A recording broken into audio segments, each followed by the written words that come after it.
सूर्य का नीच भंग राजयोग 18 अक्टूबर से 17 नवंबर 2023 8 राशियों के लिए जबरदस्त फल प्रदायक। नमस्कार, मैं वीके शास्त्री अपने चैनल के माध्यम से आप सभी दर्शकों का बहुत बहुत स्वागत करता हूं। 18 अक्टूबर 2023 प्रातः 9:04 पर ग्रहों के राजाधिराज भगवान भुवन भास्कर सूर्यदेव अपनी वर्तमान कन्या राशि को छोड़कर अपनी नीच की राशि तुला राशि में गोचर करेंगे और तुला राशि में सूर्य का गोचर 17 नवंबर 2023 प्रातः तक रहेगा। सूर्य आत्मा, पिता, मान सम्मान, पद प्रतिष्ठा, उच्च सरकारी नौकरी के कारक होते हैं। सूर्य का ये राशि परिवर्तन आपके जीवन में क्या प्रभाव लेकर आ रहा है, इसी का विश्लेषण करेंगे इस वीडियो में। जब भी कोई ग्रह अपनी उच्च राशि, मित्र राशि या स्वराशि में गोचर करता है तो वो अपना सर्वाधिक श्रेष्ठ फल प्रदान करने वाला होता है, जबकि इसके विपरीत नीच का ग्रह कष्टप्रद और पीड़ादायक होता है। सूर्य एक वर्ष में सभी 12 राशियों में गोचर करते हैं और मात्र 1 माह का गोचर ऐसा होता है जिसमें सूर्य नीच के होते हैं, और वो है तुला राशि।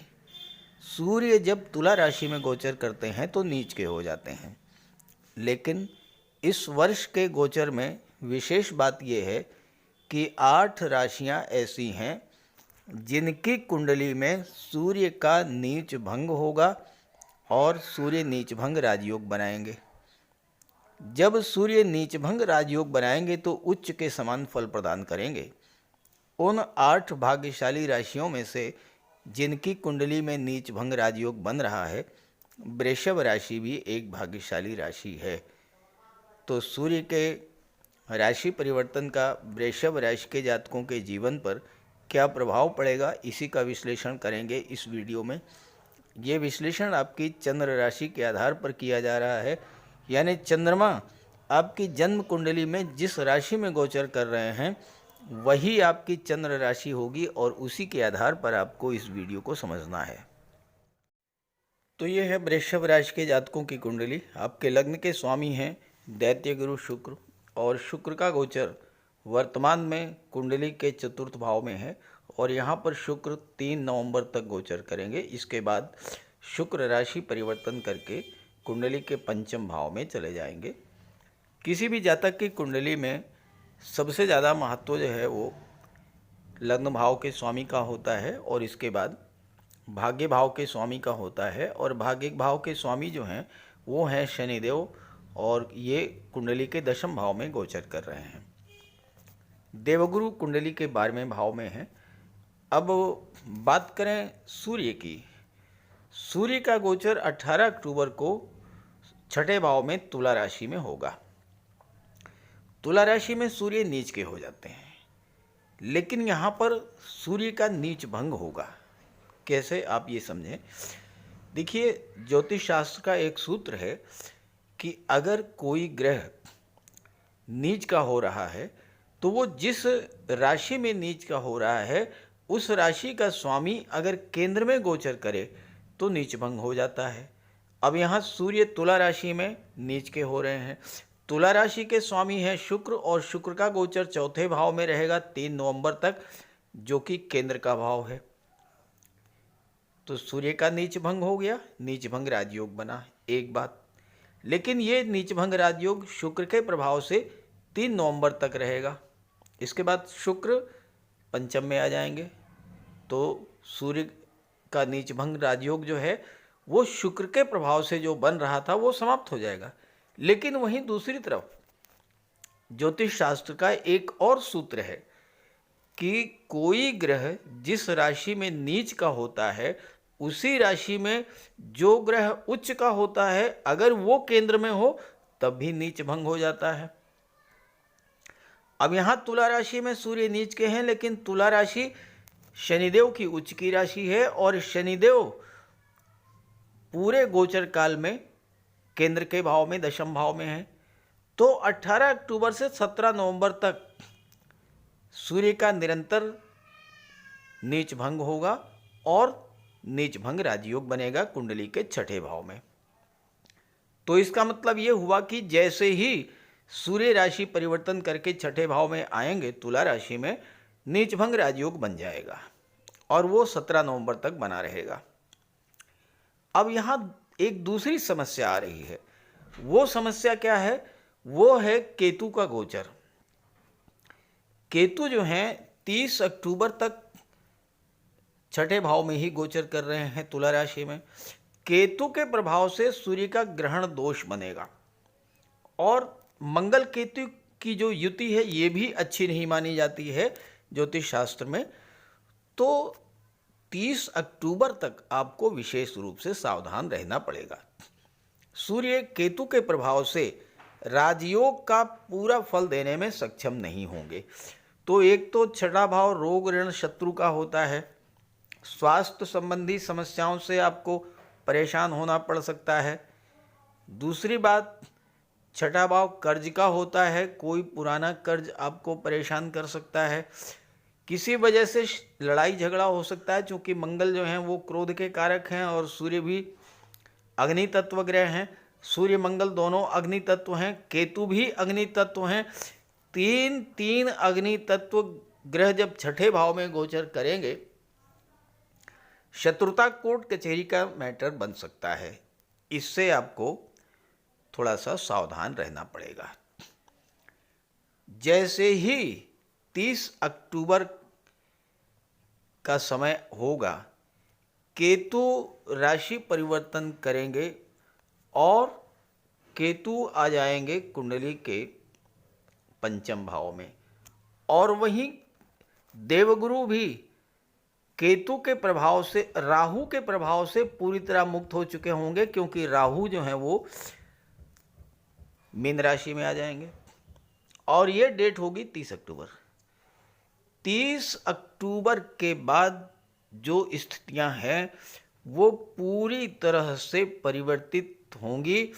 सूर्य नीच भंग राजयोग का फल देंगे, बुध और मंगल भी छठे भाव में गोचर कर रहे हैं, त्रिग्रही योग बन रहा है, इसका भी फल आपको प्राप्त होगा। तो आइए अब समझते हैं कि इसका क्या क्या फल आपको मिल सकता है।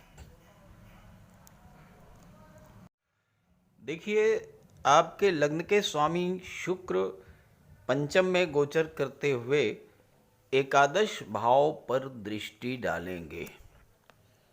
11वां भाव आपकी इच्छाओं का होता है, आपके सपनों को शो करता है और सूर्य नीच भंग राजयोग बना रहे हैं। चौथे भाव के स्वामी होकर के छठे भाव में नीच भंग राजयोग बना रहे हैं।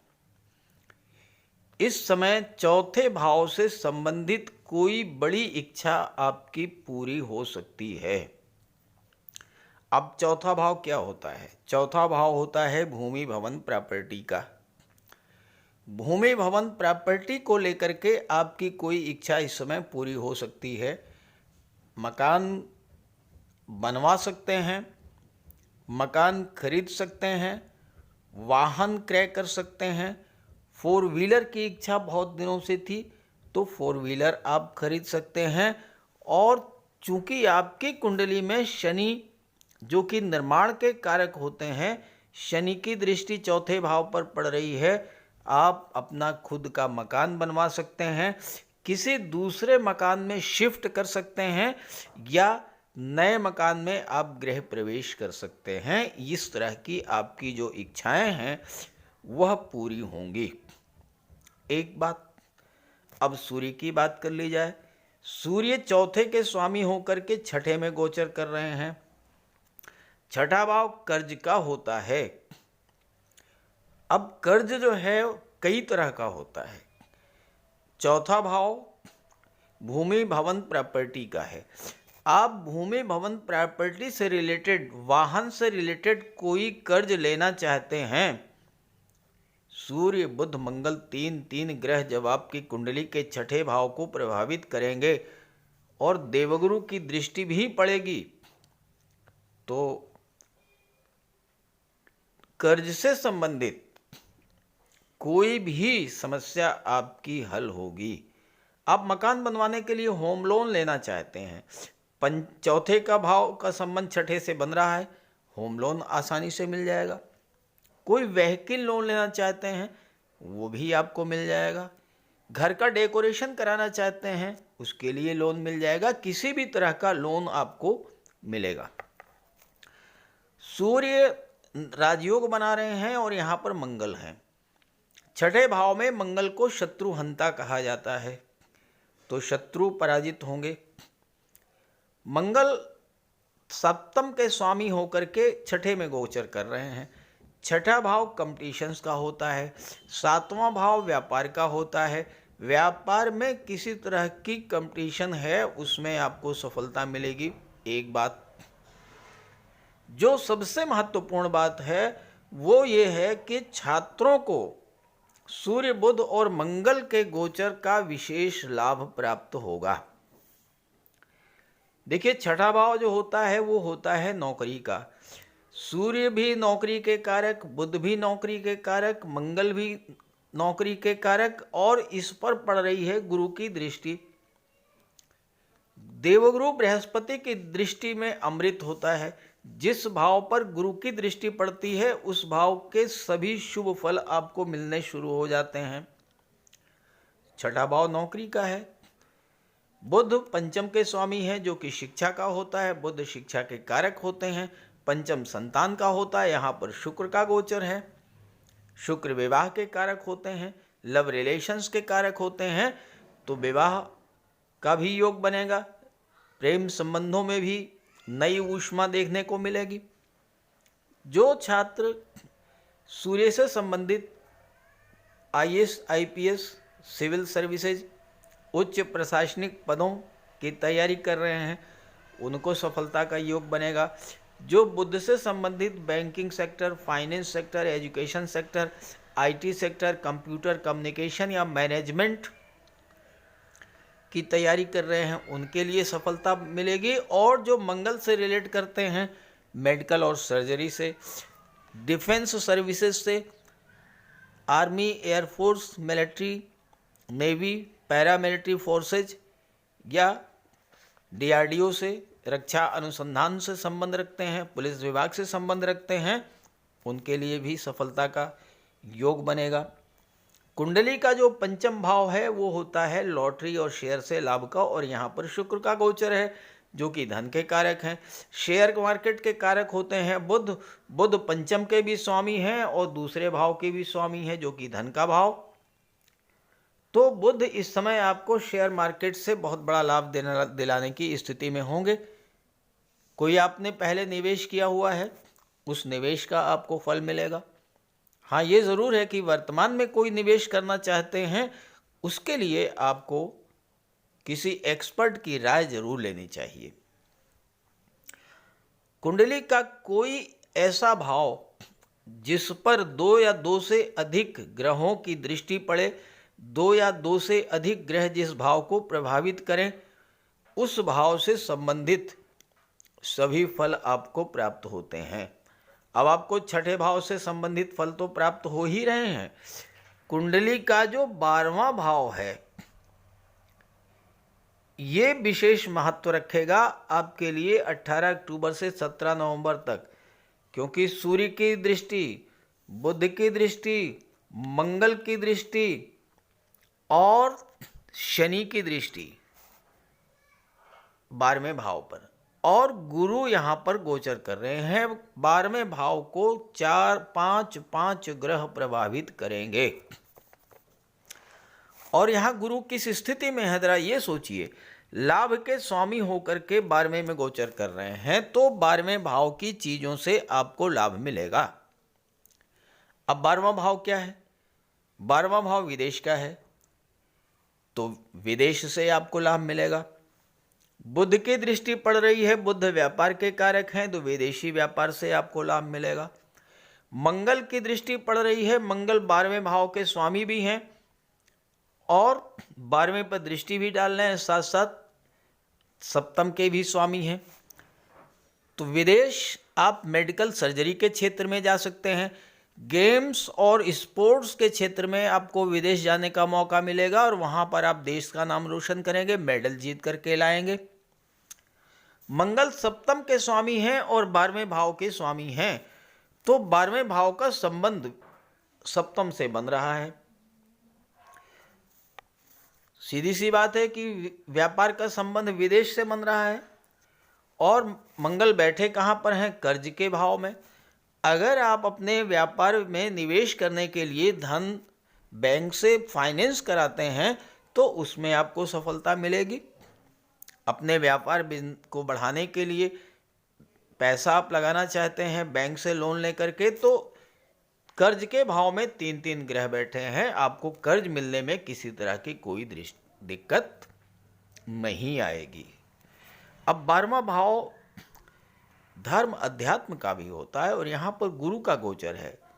गुरु धर्म और सत्कर्म के कारक हैं और शनि की दृष्टि पड़ रही है, तो ऐसे में जितना अधिक आप धर्म कर्म से जुड़ेंगे, जितना अधिक आपका मन पूजा पाठ में लगेगा, उतना ही अधिक आपको भाग्य का सपोर्ट मिलेगा, क्योंकि शनि जो है वो भाग्य के भाव के स्वामी होकर के आपके कर्म क्षेत्र में गोचर कर रहे हैं, शश राजयोग बना रहे हैं। लेकिन शश राजयोग का लाभ आपको तब मिलेगा जब आपका भाग्य साथ देगा। सूर्य हैं पिता के कारक, तो भाग्य का साथ मिले इसके लिए पहली बात तो अपने पिता को नाराज मत कीजिएगा, पिता का सम्मान कीजिएगा, पिता का आशीर्वाद प्राप्त कीजिए। दूसरी बात, दशम भाव आपका कार्य क्षेत्र होता है, यहाँ पर शनि का गोचर है।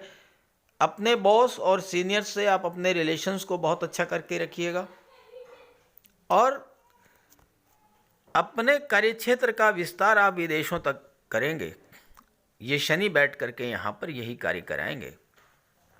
अब एक बात समझने की है और वो ये है कि शनि आपकी कुंडली के दशम भाव में शश राजयोग बना रहे हैं।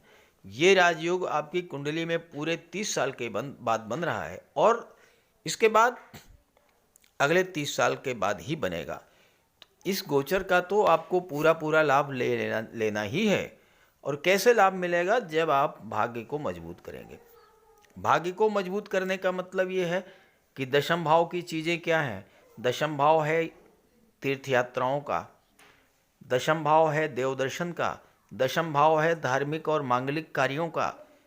तो इस गोचर काल में कहीं ना कहीं किसी धार्मिक यात्रा पर चले जाइए, घर में कोई धार्मिक मांगलिक आयोजन कीजिए। और सबसे बड़ी बात तो यह है कि नवरात्रि की शुरुआत हो चुकी है, घर में पूजा पाठ कीजिए।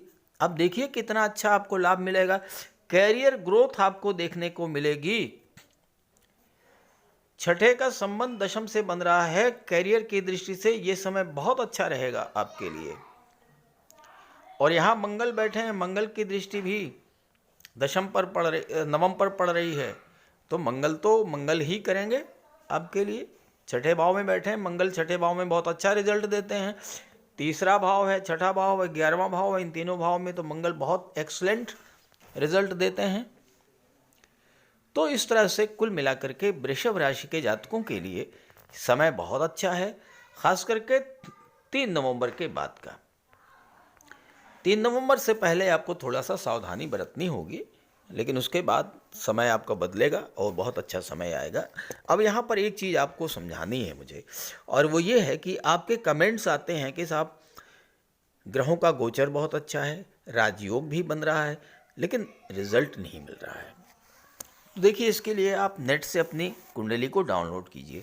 अब आप इस समय देखिए कि आपकी कुंडली में शुक्र का, सूर्य का, बुध का, मंगल का, गुरु और शनि का बहुत बड़ा प्रभाव है।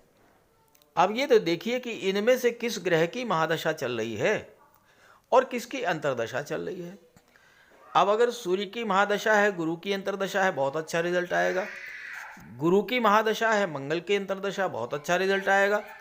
शुक्र की महादशा है, शनि की अंतर्दशा, बहुत अच्छा रिजल्ट आएगा। शनि की महादशा है, शुक्र की अंतर्दशा, तो भी बहुत अच्छा रिजल्ट आएगा। तो ये चीज़ देखिए, और कुंडली में जो ग्रह कमज़ोर स्थिति में है उसका उपाय कर लीजिए, देखिए आपको बहुत अच्छा फल प्राप्त होगा। तो ये जानकारी आपको अच्छी लगी हो तो अपने साथियों को, मित्रों को शेयर कर दीजिएगा। नमस्कार।